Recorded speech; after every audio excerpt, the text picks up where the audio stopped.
MagnaGarurumon is a fan favorite from the Digimon Frontier series. The first card debuted from the BT7 Next Adventure set, which was filled with many hybrid Digimon that warped the game. MagnaGarurumon was supposed to be the main boss card alongside with Koji. Despite the popularity when it first came out, it seems to have been overshadowed to the point where no one is playing or even talking about this card anymore. As a matter of fact, Takuya, who is the main protagonist counterpart that came out in the same time, has been seeing a ton of play even after many sets. Today, we're going to answer exactly why and where it fell short, whether if it's the card design or the archetype or even the card alone, as I welcome you back to another episode of Why Nobody Plays.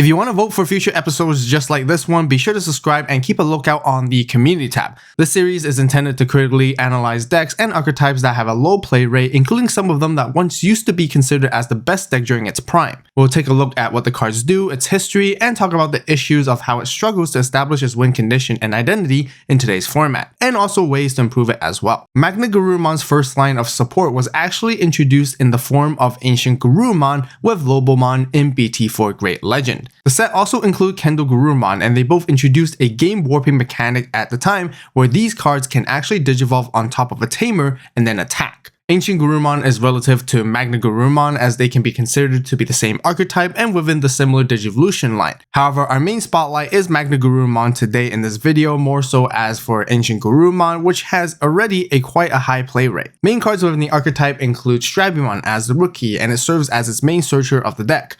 Lobomon and Garurumon are level 4s, which provide different utility effects. Same goes for Beowulfmon, and that is the main level 5 within the entire archetype. MagnaGarurumon can return your opponent's Digimons back to their hands by returning your own Digivolution sources within its stack back to your hand so that you can reuse them and unsuspend as well. Koji is for warping, skipping your Digivolution requirements to get into MagnaGarurumon while giving you memory with its inherent effect and also providing an unblockable effect too. Starlight Velocity is the signature move of MagnaGarurumon, which is also the main option card letting you play a Digimon with hybrid in its traits or tamer from the source of the stack. Starlight Velocity is like a mode change or a different form of MagnaGarurumon, and I got some really cool ideas on how we can utilize it for potential future support. The playstyle and win condition of the deck is to have Strabimons in early stages so that it can search for your cards and set up tamers, which mainly being your Koji. Digivolve on top of your tamers with your level 4 hybrids, and then into Beowulfmon for reduced cost and you can do chip damage.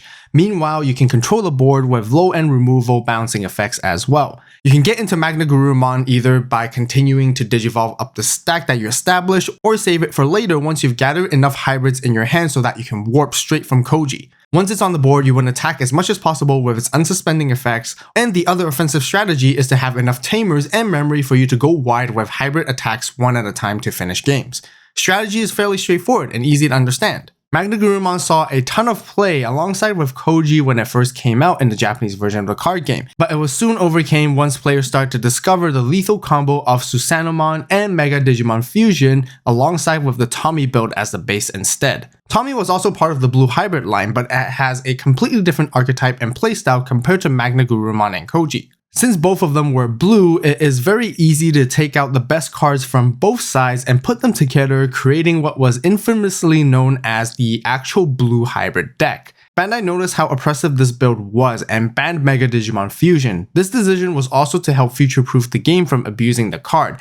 As for the English version, most players continue to adopt the Tommy Blue hybrid build despite the ban, as it was still far more efficient for competitive play. Despite the effort from the community trying to utilize MagnaGarurumon as much as possible, the main cards that were still far more important were Strabimon and specifically the BT7 Beowulfmon, which ended up leaving all the other cards out anyways. We can clearly see that the Tommy Blue hybrid build overshadowed MagnaGarurumon, which is one of the main reasons of it not being played. That is because the strategy of going wide with tamers and gaining a ton of memory and then going in with hybrids one at a time was far more efficient and resourceful. As a matter of fact, the deck played very few level 6s, where the main one was really just Azulamon and the occasional Hexablaumon. And MagnaGarurumon? Of course, it was nowhere to be seen and not even part of it.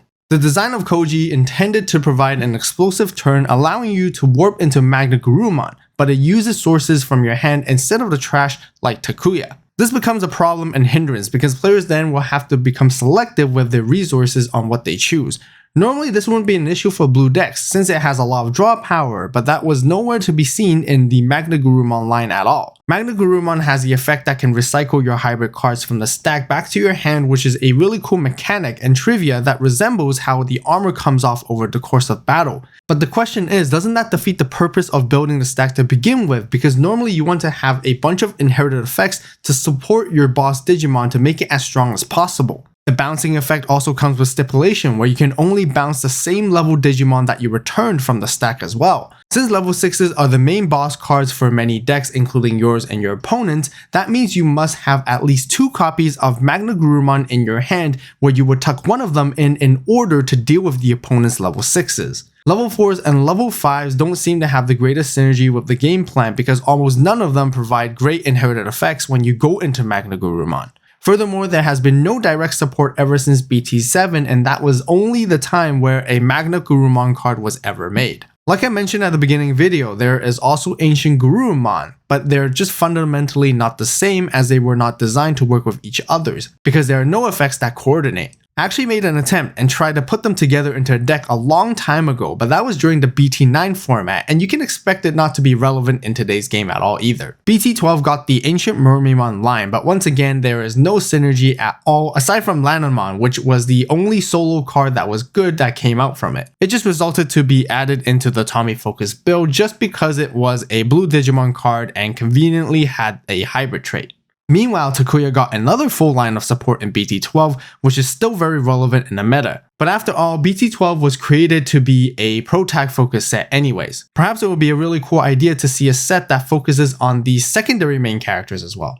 BT17 Secret Crisis brings in new support, and I'm also excited to see what is to come for BT18 Elemental Successor. So let's move on to the next section and talk about what we can expect to see. The support from BT17 mainly introduces the line for AncientGarurumon. The cool thing is that we've seen some resurgence of the BT7 MagnaGarurumon as the secondary level 6 of the deck, which provides a bit of removal. BT18 is a set that is known to focus on the Frontier series again. I anticipate the support to be promising, and here are some of my predictions as well as recommendations of what they should include. This might be a long shot since we just got a new Lobomon, KendoGarurumon, and Beowulfmon from BT17, but a new line once again would be really cool to see, especially having a MagnaGarurumon, ideally if it has a 3 Digivolution cost instead. There could even be a MagnaGarurumon Ace card. Imagine using the BT7 Koji's main effect to stack up 5 hybrids underneath it, and then being able to blast Digivolve into a MagnaGarurumon Ace when the opponent attacks to counter them, which would be really cool. Koji should definitely make a comeback, and it will be really nice to see a unsuspending effect for its inheritable. And speaking of inheritables, we definitely need more memory gaining effects within the level 3s, 4s, and 5s.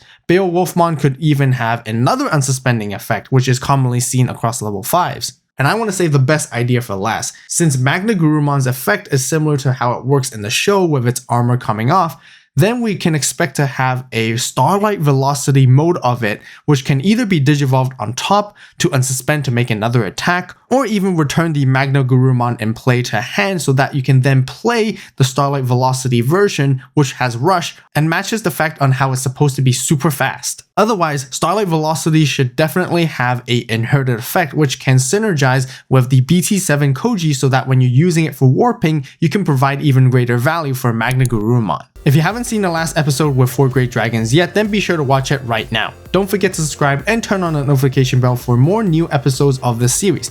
As always, thank you so much for watching. You guys have a great day, great night, wherever you are. See you next video, and this is AVAULT signing